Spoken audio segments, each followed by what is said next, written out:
बिस्मिल्लाहिर्रहमानिर्रहीम। खातिन हज़रात, मैं हूँ अख्तर अब्बास और आप सबको मेरा सलाम पहुँचे। आरफा साहब ने पूछा कि सर पिछले दिनों आपने कपिंग का जिक्र किया, कपिंग थेरेपी का यानी हजामा का, तो इस बारे में आप थोड़ा सा हमें बताएंगे। बेटा मैं इसको बहुत ज़्यादा तो नहीं जानता, लेकिन मुझे अंदाज़ा है कि कपिंग कई तरह की होती है, यानी ड्राई कपिंग कहते हैं, वेट कपिंग कहते हैं, बल्कि कपिंग वो भी होती है जो हॉट कपिंग होती है। उसके अंदर आई डोंट नो वो कुछ दिया जलाते हैं, क्या करते हैं, हॉट कपिंग भी होती है, पर वो बहुत इफेक्टिव होती है। इसी तौर पे एक मैकेनिकल कपिंग होती है और एक डायनामिक कपिंग भी होती है। और ये पिछले 1-2 वर्षों से चूँकि पाकिस्तान के जो तिबिया कॉलेज है लाहौर का, यहाँ डॉक्टर, उनका भला सा नाम था doctor Jawad, he is PhD doctor.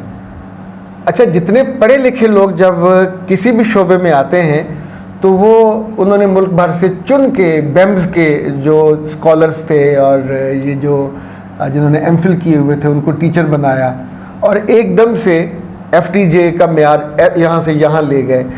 Cupping theory या कपिंग जो थेरेपी है तो बहुत पुरानी, नबी सल्लल्लाहु अलैहि वसल्लम के ज़माने से लेकिन ये कोई मदूद चंद लोग करते थे।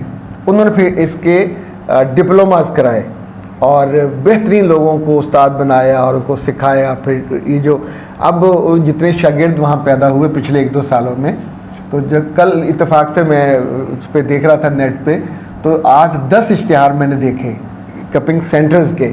तो दैट्स गुड। ये एक तो मसनून भी है, दूसरा अगर वो उसको आता हो, ऑथेंटिक हो, उसने सीखा हुआ हो और साथ वो FTJ भी हो।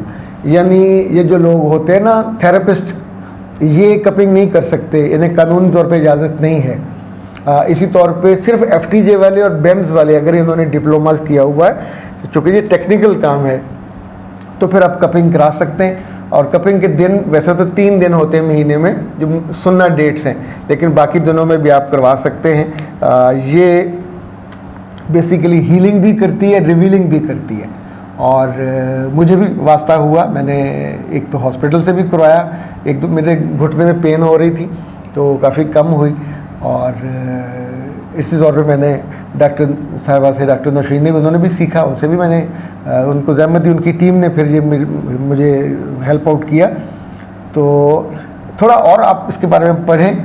अगर आप अब आई डोंट नो आपने सिर्फ मालूमात लेने के लिए किया या करवाना चाहते थे। हमारे साथ MOU साइन किया राज़िया कपिंग सेंटर वालों ने, तो आप हमारे रेफरेंस से आप उनसे भी रब्ता कर सकते हैं। राज़िया का मैं अपनी टीम से कहूँगा, उनका कोई पीछे नंबर आपको दे दीजिए, मुझे इस वक्त उनका नंबर याद नहीं है। तो ओके जनाब। अच्छा जी, अब आप क्या आते हैं मसाइल की तरफ। और अस्सलाम वालेकुम सर, ये नूर फजल हैं। सर आपकी बातें सुनकर हंसी भी आई और बहुत सी बातें हकीकत करीब महसूस हुई। बात सासें ऐसी होती हैं कि चाहे जितनी भी इज़्ज़त और एहतराम दें, फिर भी बहू को कमतर दिखाने की कोशिश करती हैं। ऐसे रवैये को समझना मुश्किल होता है। बेटा एक लम्हे को रुकें ज़रा। अगर बहू जाते ही कंपटीशन में शरीक ना हो जाए, यानी आप अपने आप को हम्बल और सबमिसिव रखो, आपसे डर की और खौफ की वेव्स, करंट ना निकले, तो फिर सासें 2 तरह की हो सकती हैं। एक तो वैसे ड्रॉनी हो बाय नेचर, पर वो जो आपको डराने के लिए साजिशें करेगी या आपको तंग करेगी, पॉसिबिलिटी है कि ना करें। कुछ बच्चियों के साथ मैंने ये तजर्बा और मुशाहिदा किया कि उनसे कहा कि तुमने कुछ दिनों के बाद ही मियाँ से मोहब्बत तुम्हारी बेडरूम और मियाँ के साथ ताल्लुक़ में उसी तौर पे चलती रहे, लेकिन सारा दिन तो घर में तुम हो सास के पास।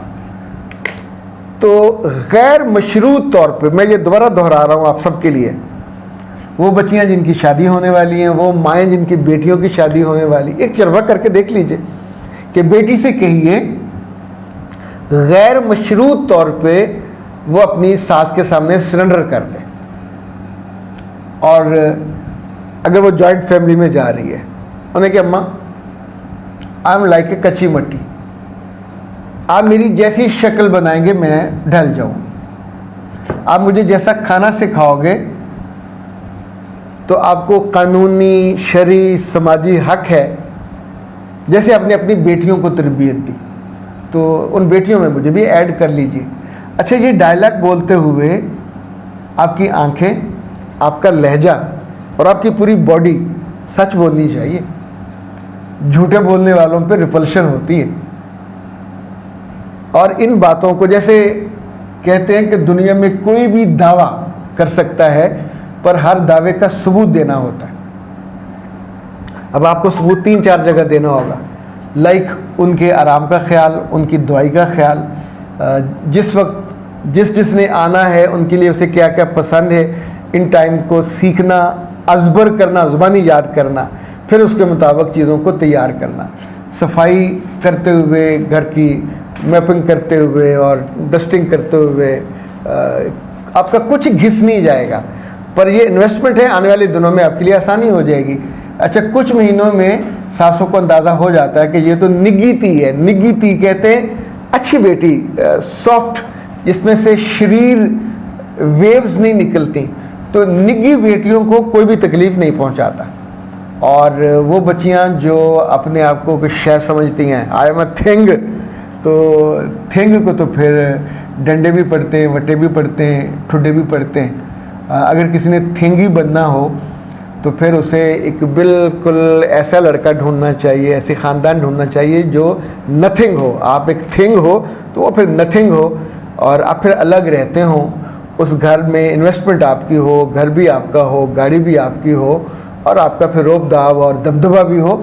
मियाँ आपका मियाँ बन के जी लेगा, लेकिन वो मियाँ फिर आपके बराबर का नहीं होगा, वो आपके लेवल का एट पार नहीं होगा, हम पल्ला नहीं होगा। वो कहीं नीचे से आप उठाएंगे और उसे उतना रखेंगे। ये मियाँ बीवी की बराबरी वाला रिश्ता नहीं होगा, एक तरह से एक महकूम और हाकिम का रिश्ता होगा।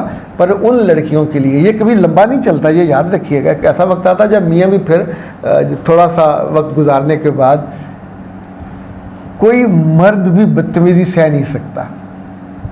औरत अगर सख्ती और इस तरह की चीज़ें उसको बुरी लगती हैं तो मर्द को बदतहज़ीबी, बदतमीज़ी, बदअतवारी, बदज़ुबानी, बदलिहाजी, ये जितने बद हैं ये याद कर लीजिए कि ये नहीं होने चाहिए आपके अंदर। उसके साथ ज़िंदगी आसानी से चल जाती है। और नूर बेटा, आपने एक और ख़्याल का इज़हार भी किया। वो कहती हैं कि उलझने की बजाय इंसान अपने ज़हनी सुकून और ज़िंदगी पर तवज्जो दे, अल्लाह से दिल लगाए, बातों को दिल पे ना ले और गैर ज़रूरी बहस से भी बचे। ये बिल्कुल ठीक बात, तीनों बातें ठीक है, एग्रीड। और आप अच्छे मशवरे देते हो, आइंदा भी हमें इनपुट देते रहा करें। इजाज़त दीजिए, अस्सलाम वालेकुम व रहमतुल्लाह।